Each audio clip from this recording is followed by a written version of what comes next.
പട്ടാളത്തിൽ പോയ കുഞ്ഞപ്പു വന്നിരിക്കുന്നു എന്ന വാർത്ത അല്പനേരം കൊണ്ട് അതിരാണിപ്പാടത്ത് മുഴുവൻ കോളിളക്കം സൃഷ്ടിച്ചു. കുഞ്ഞപ്പുവിനെ കാണാൻ കിഴവികളും കുട്ടികളും കന്നിപ്പറമ്പിൽ മണ്ടിയെത്തി. ചെറുപ്പക്കാരികൾ വേലിക്കൽ വന്നു നിന്ന് ഏന്തി വലിഞ്ഞു നോക്കി.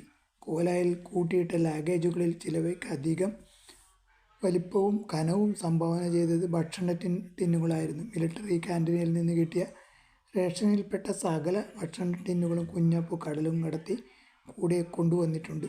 പാൽക്കട്ടി, വെണ്ണ, ഒലിവെണ്ണയിൽ സൂക്ഷിച്ച മത്തി, അങ്ങനെ പല ഭക്ഷ്യവസ്തുക്കളും ആ തൂത്തനാക ടിന്നുകളിൽ പലതിൻ്റെയും ഉള്ളടക്കം പഴകി നാറി പഴുത്തു തുടങ്ങിയിരുന്നു.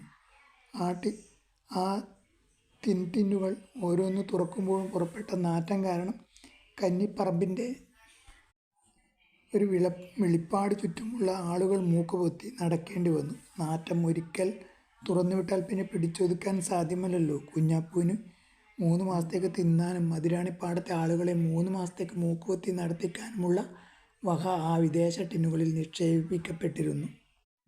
പിറന്നാൾ സദ്യയും പട്ടാളക്കഥയും. ദേശം മുഴുവൻ ഇളകിയിരിക്കുന്നു. സംഭവം കേളഞ്ചേരി ചന്തിക്കുട്ടി മേലാൻ്റെ പിറന്നാൾ ആഘോഷം. സാധുക്കൾക്ക് അന്നദാനം, സാധാരണക്കാർക്ക് സദ്യ, ബ്രാഹ്മണർക്ക് ഊട്ടും ദക്ഷിണയും.